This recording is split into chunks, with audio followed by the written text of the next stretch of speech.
السلام علیکم سامی، آواز اور تصویر کی دنیا میں خوش آمدید۔ میں ہوں فواد بشیر اور آپ دیکھ رہے ہیں الحمد اسلامک سٹوریز۔ حجاج بن یوسف کو عبد الملک نے مکہ، مدینہ، طائف اور یمن کا نائب مقرر کیا تھا اور اپنے بھائی بشر کی موت کے بعد اسے عراق بھیج دیا، جہاں سے وہ کوفہ میں داخل ہوا۔ ان علاقوں میں 20 سال تک حجاج کا عمل دخل رہا۔ اس نے کوفے میں بیٹھ کر زبردست فتوحات حاصل کی۔ اس کے دور میں مسلمان مجاہدین چین تک پہنچ گئے۔ حجاج بن یوسف نے قرآن پاک پر اعراب لگوائے۔ اللہ تعالیٰ نے اسے بڑی فصاحت، بلاغت اور شجاعت سے نوازا تھا۔ حجاج حافظ قرآن تھا، شراب نوشی اور بدکاری سے بچتا تھا۔ وہ جہاد کا دہنی اور فتوحات کا حریص تھا، مگر اس کی تمام اچھائیوں پر اس کی ایک برائی نے پردہ ڈال دیا تھا۔ وہ برائی وہ تھی جو سعید ابن جبیر کا ناحق قتل تھا۔ ایک طرف موسیٰ بن نصیر اور محمد بن قاسم کفار کی گردنیں اڑا رہے تھے، تو دوسری طرف حجاج خود اللہ کے بندوں، اولیاءوں اور علماء کے خون سے ہولی کھیل رہا تھا۔ حجاج ابن یوسف نے کم و بیش 1,20,000 انسانوں کو قتل کیا۔ اس کی جیل خانوں میں ایک ایک دن میں 80,000 ہزار قیدی ایک وقت میں موجود ہوتے تھے، جن میں سے 30,000 عورتیں تھیں۔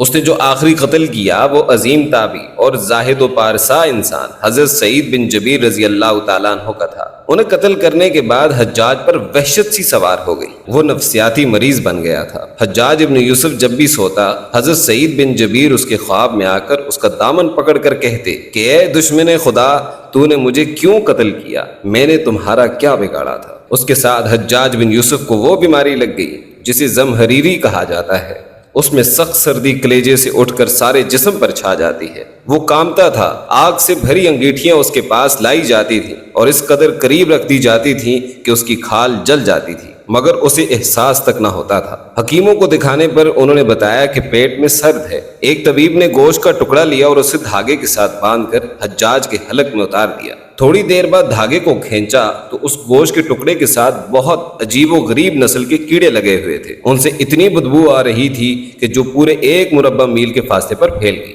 درباری اٹھ کر بھاگ گئے۔ حکیم بھی بھاگنے لگا۔ حجاج بولا، تم کہاں جا رہے ہو؟ حکیم بولا، تیری بیماری زمینی نہیں آسمانی ہے، اللہ سے پناہ مانگ۔ حجاج بن یوسف جب ہر طرح کی تدبیروں سے مایوس ہو گیا تو اس نے حسن بصری رحمہ اللہ کو بلوایا اور ان سے دعا کی درخواست کی۔ وہ حجاج کی یہ حالت دیکھ کر رو پڑے اور فرمانے لگے، میں نے تجھے منع کیا تھا کہ نیک بندوں کے ساتھ چھیڑ چھاڑ نہ کرنا، ان پر ظلم نہ کرنا، مگر تو باز نہ آیا۔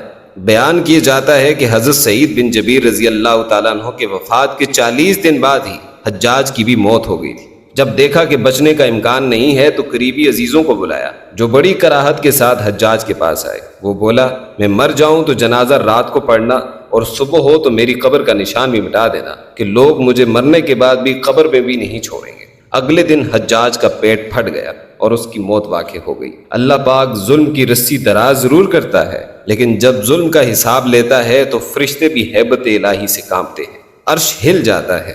اللہ ظالموں کے ظلم سے ہم کو محفوظ رکھے، آمین۔ آج کے لیے بس اتنا ہی، جلد حاضر ہوں گے ایک نئی ویڈیو کے ساتھ۔ مزید اسلامک ویڈیوز دیکھنے کے لیے ہمارے چینل کو سبسکرائب کریں۔ شکریہ۔